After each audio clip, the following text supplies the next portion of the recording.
Okay, guys, so now we will discuss the electrical activity of the heart.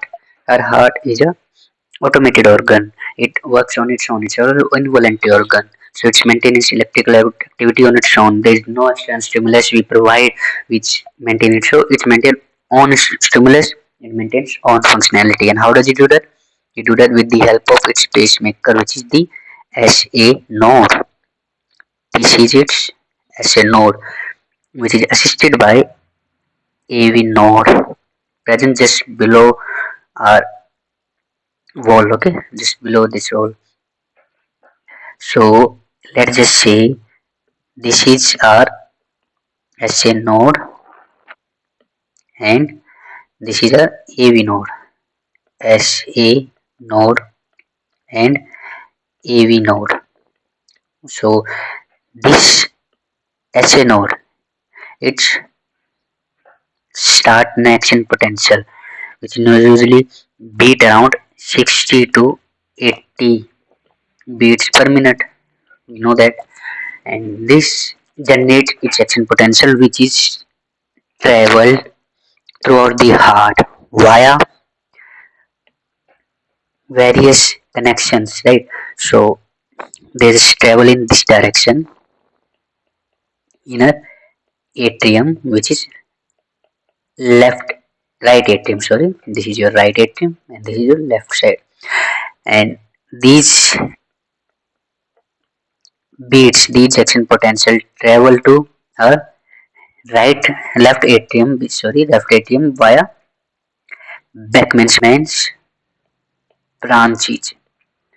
These Beckman branches carry the action potential from your right side atrium to your left side atrium, and these all action potentials collected back from here back to your AV node, right? And at this AV node, its AV node act as a checkpoint. It collected all the action potential, then it transfer all the action potential through your bundle of haze to your rest of the heart, right? So these are your bundles of haze. And what is connected to your bundle of haze? Your Purkinje fibers. So these are like wirings in your heart, wirings within your heart. So what happened? Action potential generated at HA node, which is transferred to AV node, right?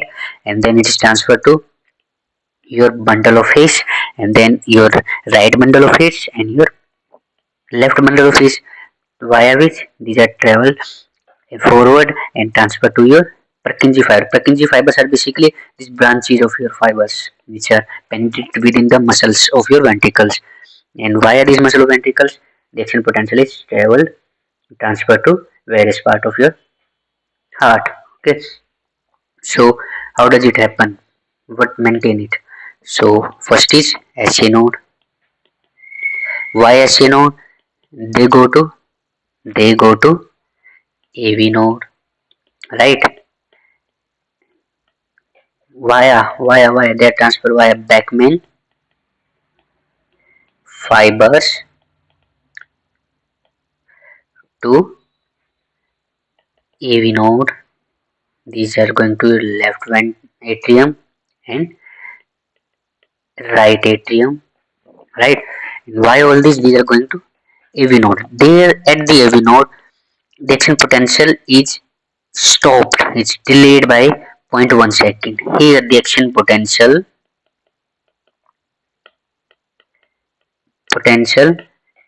delayed for 1.1 second.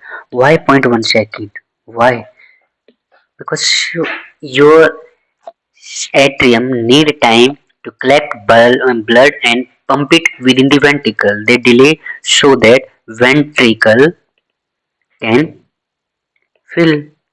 So, for example, your atria have blood and it need time to fill the ventricles. If they are not completely filled and your AV node shoots out of pumps or stimulated your ventricle to contract at the same time when SA node is contracting. So there will be a lack of enough filling of your ventricle, which lead to incomplete pumping, right? So when SA node, what the SA node do? Contraction of atria, and AV node do contraction of ventricle. If there is no delay, the both of them will contract simultaneously, which lead to problems. So we do not want that. So why AV node? And how do we do that? We do that by a less gap junctions, right? And decrease the diameter of fibers.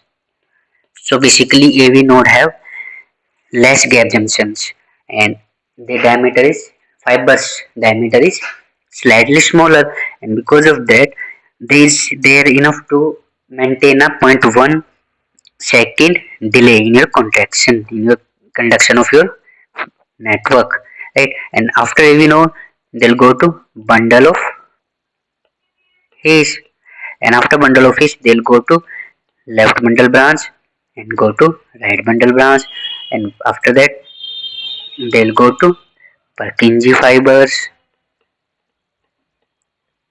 and after Purkinje fibers they goes ventricle contraction.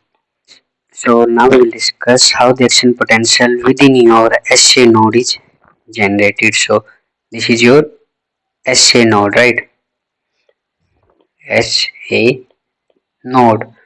So SA node generation action potential. So it has something which generate an influx of any positive cation, right? That's how depolarization occur. So it's have a very special type of sodium channels. These are funny sodium channels, right? What does the sodium channel do? They are kind of a leaky channels, right? So what happen with these channels? Are there always a small amount of leakage of sodium ions. These sodium ions, what they do? They'll do slight depolarization over resting membrane potential. There is slight depolarization, which what these slight depolarization, were they strong enough to generate an action potential? No, but they are strong enough to open another type of calcium channels. These are L-type calcium channels. What's special about these? These are voltage gated.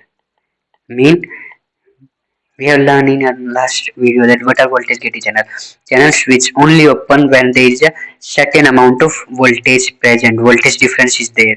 So they'll depolarize strong enough so they can open the channel. This will lead to calcium influx. These calcium influx, what they do? Are they strong enough to generate an action potential? Quite not yet.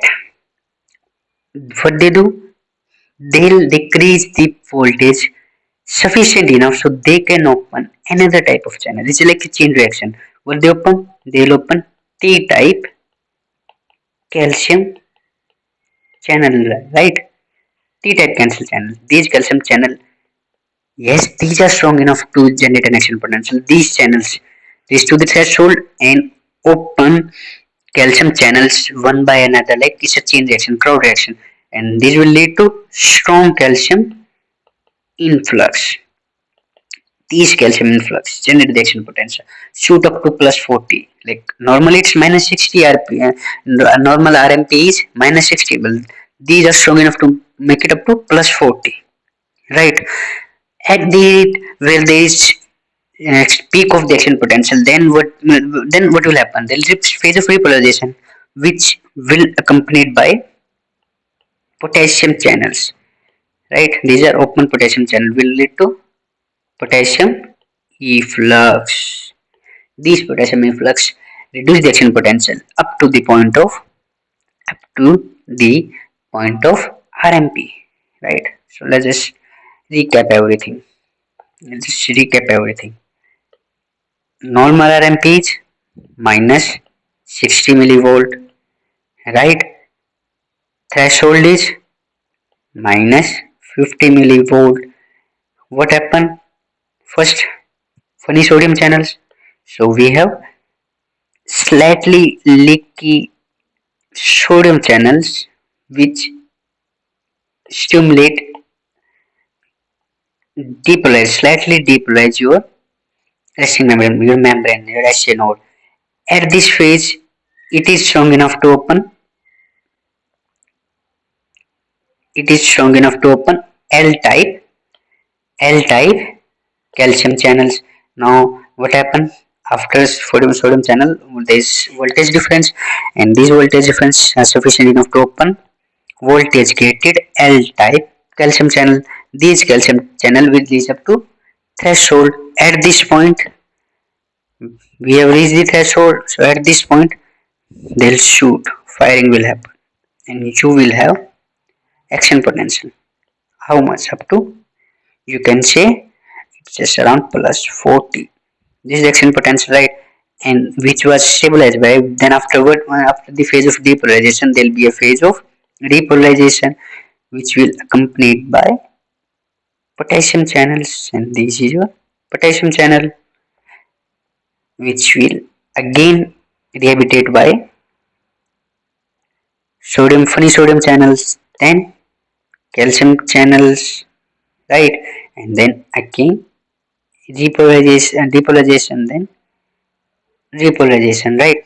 So that's how will happen. First, funny sodium channels, sodium influx due to funny sodium channel FNC, then calcium influx, right, due to voltage gated L type calcium channels. And then what will happen at 3? At 3 you will have calcium influx, calcium influx, right? And then you will have phase of repolarization which is occurred by potassium efflux, right? So that's how your SC node generates action potential. It's all about slight initiation by sodium influx. But so now you have an action potential, right? But what happened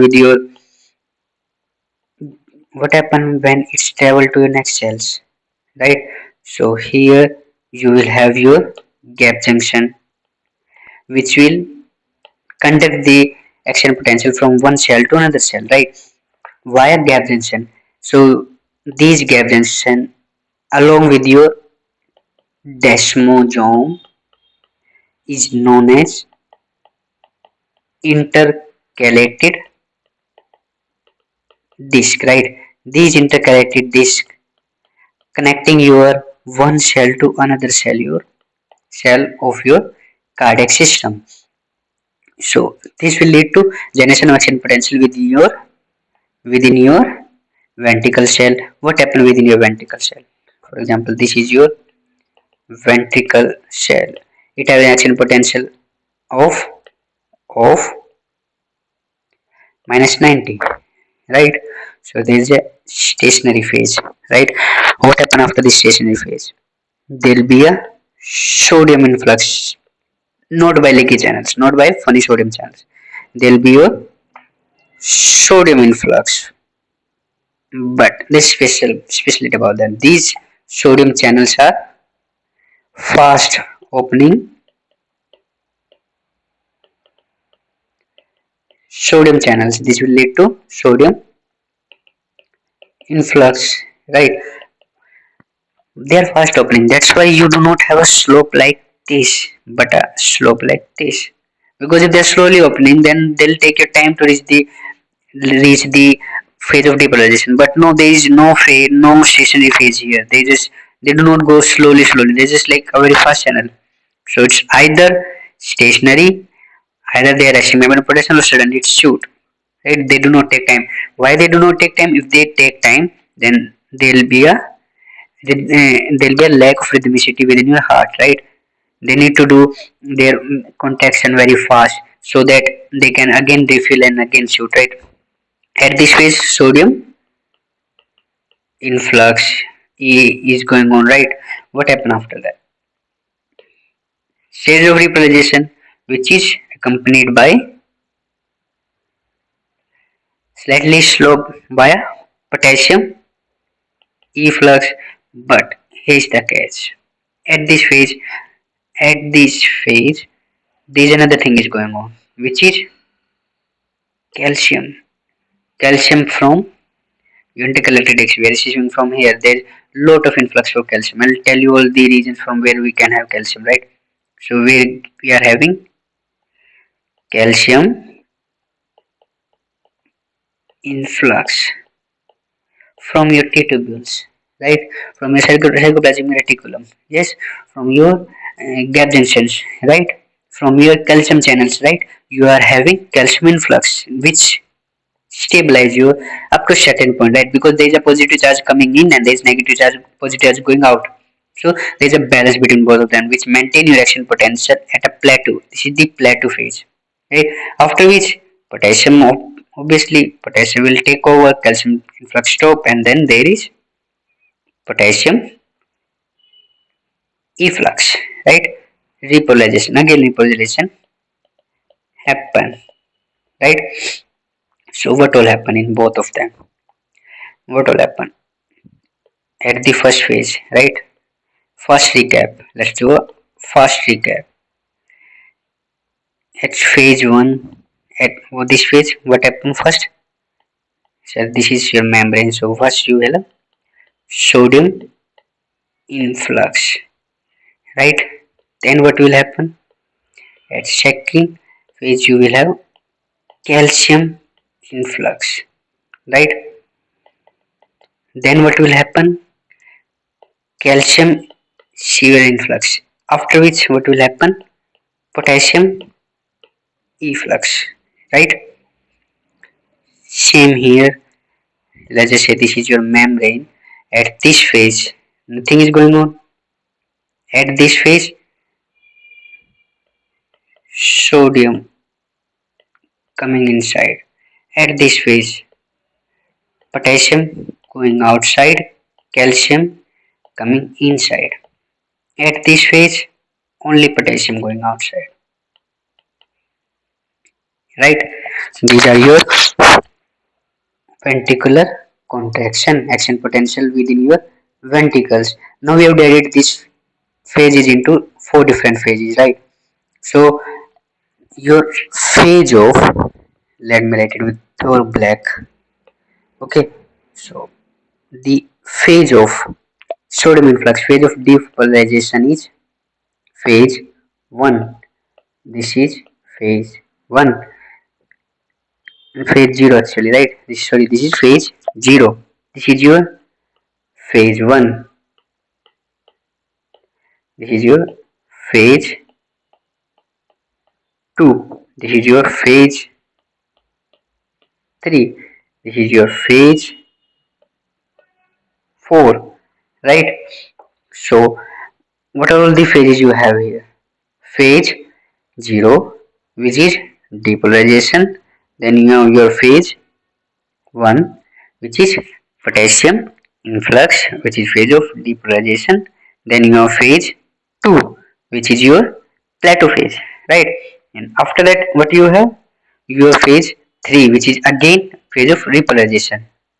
So phase is 0, depolarization.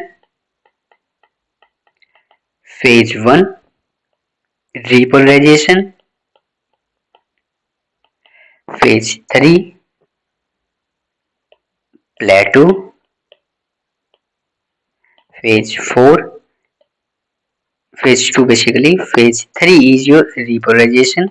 Basically odd number is repolarization, and phase 4 is resting membrane potential. So what all phases you have in this one? So we know RMP is phase of 4, right? And after that you will have phase of depolarization, which is this one. This is phase 0 basically, right? Then you have phase of repolarization. Which is the phase of repolarization? Phase of repolarization is 3. So you will have phase 3. This is your phase 3, right? So in HNO you lack phase 1 and 2. With this we have your action potential. We will discuss this in our next lecture, and it's going to be a detailed one. Okay, thank you very much.